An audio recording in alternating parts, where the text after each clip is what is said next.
হঠাৎই গুঞ্জন উপদেষ্টা পরিষদ থেকে বাদ দেওয়া হচ্ছে সদ্য যোগ দেওয়া মোস্তফা সরোয়ার ফারুকীকে। ফেসবুক জুড়ে আউট লেখা স্ট্যাটাসে ভরে গেছে। আসলে কি বাদ দেওয়া হয়েছে তাকে?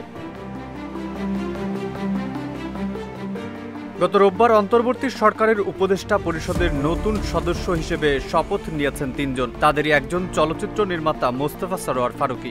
রাষ্ট্রপতি মোহাম্মদ শাহাবুদ্দিন তাদের শপথ বাক্য পাঠ করান। মোস্তফা সরোয়ার ফারুকীকে সংস্কৃতি বিষয়ক মন্ত্রণালয়ের দায়িত্ব দেওয়া হয়েছে। তাকে উপদেষ্টা পরিষদে আনার পর থেকেই শুরু হয় সমালোচনার ঝড়। উপদেষ্টা হিসেবে শপথ নেওয়ার পর বৈষম্য বিরোধী ছাত্র আন্দোলনের সমন্বয়ক থেকে শুরু করে সামাজিক যোগাযোগ মাধ্যমে অন্তর্বর্তী সরকারের উপদেষ্টা পরিষদে ফারুকী সহ শিল্প গোষ্ঠী আকিজ বশির গ্রুপের ব্যবস্থাপনা পরিচালক শেখ বশির উদ্দিনকে নিয়ে চলছে বেশ সমালোচনা। কেন্দ্রীয় সমন্বয়ক সার্জিস আলম ফারুকীর উপদেষ্টা পরিষদে যোগ দেওয়া নিয়ে প্রশ্ন তুলেন। একমাত্র ওয়ালটন এসি দিচ্ছে 1 বছরের রিপ্লেসমেন্ট গ্যারান্টি।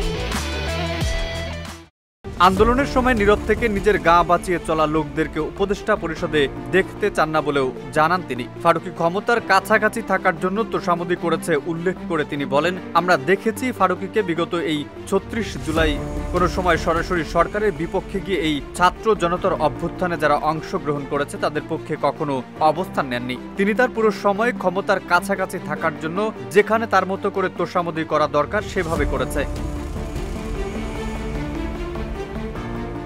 ফারুকী উপদেষ্টা থেকে অপসারণ নিয়ে নানা মহলে চলছে জোড়া আলোচনা সমালোচনা। এরই মধ্যে আজ বিকালে হঠাৎ করে সামাজিক যোগাযোগ মাধ্যম ফেসবুকে জোড়া আলোচনা শুরু হয়। ফারুকীকে অপসারণ করা হয়েছে। ফেসবুকে কেউ কেউ লিখেছেন সবচেয়ে কম সময়ের উপদেষ্টা ছিলেন। অনেকেই আউট লিখে প্রশ্নবোধক চিহ্ন জুড়ে দিয়েছেন। এদিকে সামাজিক যোগাযোগ মাধ্যমে হঠাৎ করে ফারুকীর অপসারণের বিষয়টি ছড়িয়ে পড়লেও কেউই এর সত্যতা নিশ্চিত করতে পারেনি।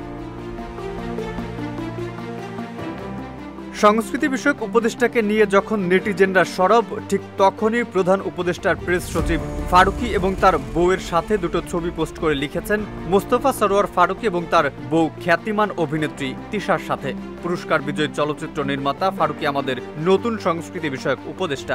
আগামীকাল তিনি প্রধান উপদেষ্টার সাথে তার কাজের ধরন এবং ভূমিকা নিয়ে আলোচনা করবেন, কিভাবে আমাদের শিল্প ও সংস্কৃতিকে আরো গতিশীলতা আনা যায় সে বিষয়ে। তবে তাকে অপসারণ করা হয়েছে কিনা এ বিষয়ে এখনো কিছু জানা যায়নি।